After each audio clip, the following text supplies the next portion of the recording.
আউযুবিল্লাহি মিনাশ শাইতানির রাজিম। বিসমিল্লাহির রহমানির রহিম। নাহমাদুহু ওয়া নুসাল্লি আলা রাসূলিল কারীম। আল্লাহুম্মা সাল্লি আলা সাইয়্যিদিনা মুহাম্মদ। ইয়াউমুল আরাফা সম্পর্কে আমি সংক্ষিপ্তভাবে আপনাদেরকে একটু বলি। ইয়াউমুল আরাফার রোজা, যেমন আজকে ৯ জিলহজ, বাংলাদেশে 2024 সালের 15ই জুন আজকে। এখানে চন্দ্র ওঠার প্রেক্ষিতে ইয়াউমুল আরাফা রোজা হবে। তো চন্দ্র ওঠার সাথে আমাদের সাথে সৌদি আরবের ইয়াউমুল আরাফার দেশে সৌদি আরবের পার্থক্য হলো আমাদের সাথে সর্বোচ্চ 4 ঘন্টা। তো একটা দিন হয় 24 ঘন্টা, তাহলে 4 ঘন্টা যদি আমি মাইনাস করি, তাহলে আরও 20 ঘন্টা তো ইয়াউমুল আরাফা আমি পাই। আরও 20 ঘন্টা যদি আমি ইয়াউমুল আরাফা পাই, তাইলে আমি কি ওই 20 ঘন্টাকে বাদ দিয়ে নতুন 24 ঘন্টাকে ইয়াউমুল আরাফা হিসাবে ধরে নিব, অর্থাৎ আগামীকাল ইয়াউমুল আরাফা ধরে নিব? না, এটা আমার মতে যুক্তিযুক্ত হবে না। আজকে আল্লাহর বিধান অনুযায়ী এখানে দেশ নয়, এখানে হবে ইয়াউমুল আরাফা।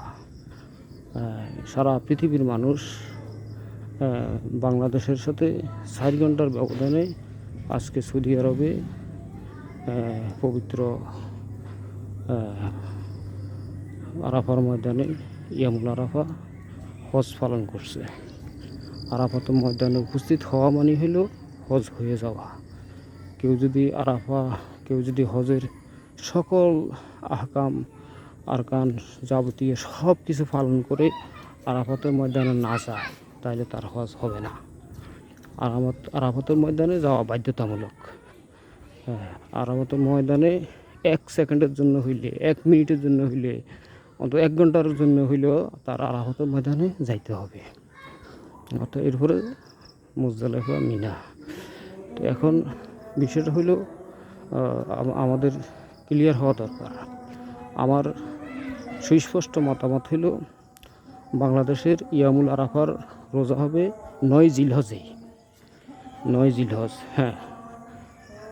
আরবের কয়েকজন মুফতি এবং কয়েকজন মুহাদ্দিস এবং বাংলাদেশেরও কয়েকজন বিখ্যাত ব্যক্তিত্বের সাথে আমি তাদের লেখা পড়েছি, আলোচনা শুনেছি। সেই পরিপ্রেক্ষিতে আমিও বলি যে আপনি ইয়াউমুল আরাফা রোজাকে পূর্ণাঙ্গ রূপে পাওয়ার জন্য আগামীকাল বাংলাদেশের 9 জিলহজ, আগামীকাল বাংলাদেশের 9 জিলহজ, সৌদি আরবের 10 জিলহজ কোরবানির দিন।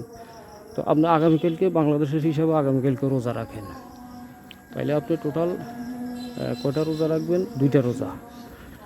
আজকে সৌদি আরবের নিয়মে ইয়াউমুল আরাফা রোজা রাখেন, আর আগামীকালকে বাংলাদেশের হিসাবে ইয়াউমুল আরাফার রোজা রাখেন। তাইলে আপনার ইয়াউমুল আরাফার রোজা ছুটে যাওয়ার আর কোনো সম্ভাবনা থাকে না। এটা হলো আমি প্রিন্সিপাল দেলোয়ার বন্তিকি কামিল মাদ্রাসা, শাহরাস্তি, চাঁদপুর।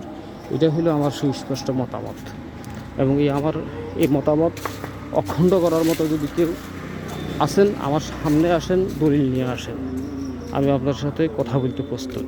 জনসাধারণদেরকে বিভ্রান্ত করবেন না। আমি স্পষ্ট মনে করি যে ইয়াউমুল আরাফা আজকেই। আমরা 4 ঘন্টা পাই নাই, বাকি 24 ঘন্টার মধ্যে আমরা 20 ঘন্টা আজকে ইয়াউমুল আরাফা পেয়েছি, এবং বাকি 4 ঘন্টা আমরা আগামীকালকে পাবো। তো আগামীকালকে আমি রোজা রাখলাম, তাহলে ইয়াউমুল আরাফার 2টা রোজা যদি রাখি, বাংলাদেশের 8ই জিলহজ এবং 9 জিলহজ, তাহলে আমার আর ইয়াউমুল আরাফা ছুটে যাওয়ার কোনো সম্ভাবনা থাকে না। তো আমার কথাটা নিয়ে কেউ মন্তব্য করে কোনো লাভ হবে না। আল্লাহ হাফেজ। বারাকাল্লাহু লানা ওয়া লাকুম। আসসালামু আলাইকুম ওয়া রাহমাতুল্লাহ।